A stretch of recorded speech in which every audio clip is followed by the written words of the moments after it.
আজিনো মই মাংসৰ তৰকাৰীবিধ ঢেকীয়া শাকৰে সৈতে কেনেকৈ বনালোঁ, কি পদ্ধতিত বনালোঁ চাবচোন এবাৰ ভিডিঅ'টো আপোনালোকে। এয়া চাওকচোন ঢেকীয়া শাক আৰু মাংস। এতিয়া আহোঁ ভিডিঅ'টোৰ মাজলৈ। গুড মৰ্ণিং গাইজ, কি খবৰ আপোনালোকৰ? নিশ্চয় ভাল, আমিও ভালে আছোঁ আপোনালোকৰ আশীৰ্বাদত। ইমান গৰম দিছে দিয়ক, একদম মিনিমাম 35-30 ডিগ্ৰী চেলচিয়াছৰ ওপৰত আছে।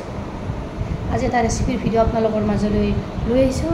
চাওক আজি কি ৰেচিপি বনাম, কেনেকৈ বনাম, কি পদ্ধতিত বনাম। দেৰি নকৰি ভিডিঅ'টোৰ মাজলৈ লৈ যাওঁ আপোনালোকক। হেক গাইজ, আজি বনাম মুৰ্গীৰ মাংস কিহেৰে সৈতে, ঢেকীয়া শাকৰে সৈতে। মুৰ্গী আৰু ঢেকীয়া শাকৰ জুতিটো আপোনালোকে এবাৰ ল'বচোন, কেনেকুৱা লাগে আৰু কমেণ্টত জনাব মুৰ্গীৰ মাংসৰে সৈতে ঢেকীয়া শাক খাই কেনে লাগে। অলৰেডি মই কেৰাহী গৰম হ'বলৈ দি দিছোঁ, তেলখিনিও গৰম হৈছে। এতিয়া ইয়াতে মই পিঁয়াজখিনি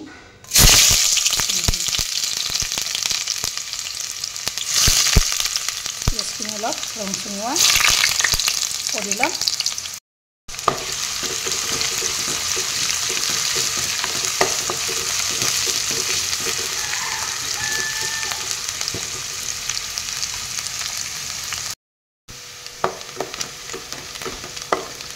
পিঁয়াজখিনি অলপ মোৰ ৰংচঙুৱা হৈছে। ইয়াতে এতিয়া দিম মই আদা, নহৰু আৰু জিৰা পেষ্ট এচামুচ দি দিলোঁ আৰু অলপ দি দিলোঁ।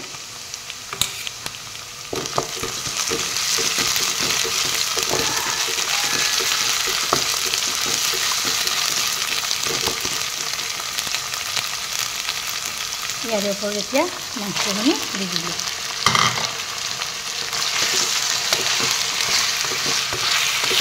মাংসখিনি এফালৰ পৰা এনেদৰে লৰাই গ'লোঁ।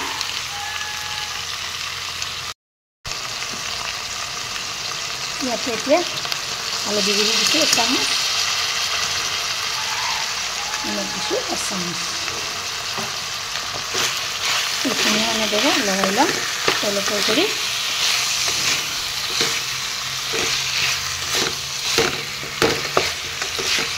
এনেদৰে মই লৰাই দিম।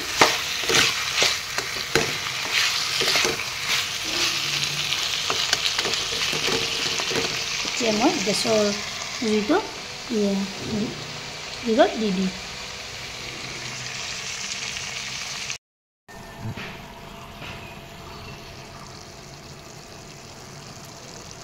এয়া চাওকচোন, 10 মিনিটমান যোৱাৰ পিছত এয়া মাংসৰ পৰা পানীবিলাক ওলাব ধৰিছে। এইখিনি পানী সম্পূৰ্ণকৈ নাইকিয়া হৈ যাবলৈ দিম। কম জুইতে বনাব লাগে এই তৰকাৰীবিধ, তেতিয়াহে খাবলৈ সোৱাদ লাগে। এনেদৰে তলপৰ কৰি মই এফালৰ পৰা লৰাই দিছোঁ। পুনৰ আৰু সেই কম জুইতে এনেদৰে বহুৱাই থৈ দিম। 10-15 মিনিটমান সময় লাগিব।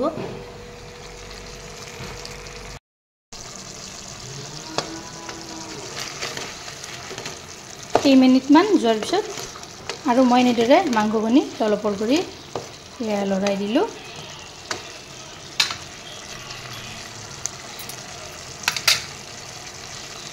ইয়াত এতিয়া মই ঢেকীয়াখিনি দি দিম।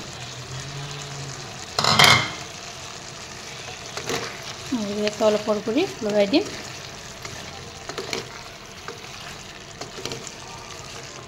খুব সহজ পদ্ধতিত এই তৰকাৰীবিধ বনাব পাৰি। মাংস বেলেগ বেলেগ পদ্ধতিত খাই পেলাই যদি আপোনালোকৰ আমনি লাগিছে, তেতিয়াহ'লে এনেদৰেও এবাৰ বনাই খাবচোন। ঢেকীয়াৰে সৈতে এনেদৰে তলপৰ কৰি মই লৰাই দিছোঁ। ইয়াতে এতিয়া ঢাকনিখন লগাই থৈ দিম আৰু কম জুইতে আৰু বহুৱাই থৈ দিম। ইয়াত ঢাকনিখন মই গুচাই দিলোঁ। 10 মিনিটমান যোৱাৰ পিছত দেখিছেনে, ইয়াৰ পানীখিনি নাইকিয়া হৈ গৈছে। মাংসখিনিও এয়া ঢেকীয়াৰ লগত কি ধুনীয়া হৈছে চাওকচোন। গ্ৰেভিটো আপোনালোকে এনেদৰে এবাৰ জুতি ল'ব মাংস আৰু ঢেকীয়া শাক এয়া হৈ গ'ল মই নমাই থৈ দিলোঁ ভিডিওটো ভাল লাগিলে লাইক কৰিব শ্বেয়াৰ কৰিব কমেণ্ট কৰিব আৰু মোৰ চেনেলত যদি নতুনকৈ আছে চেনেলটো ছাবস্ক্ৰাইব কৰিব লগতে ফেচবুক পেজতো ফলো কৰিব ধন্যবাদ জয় আয়ো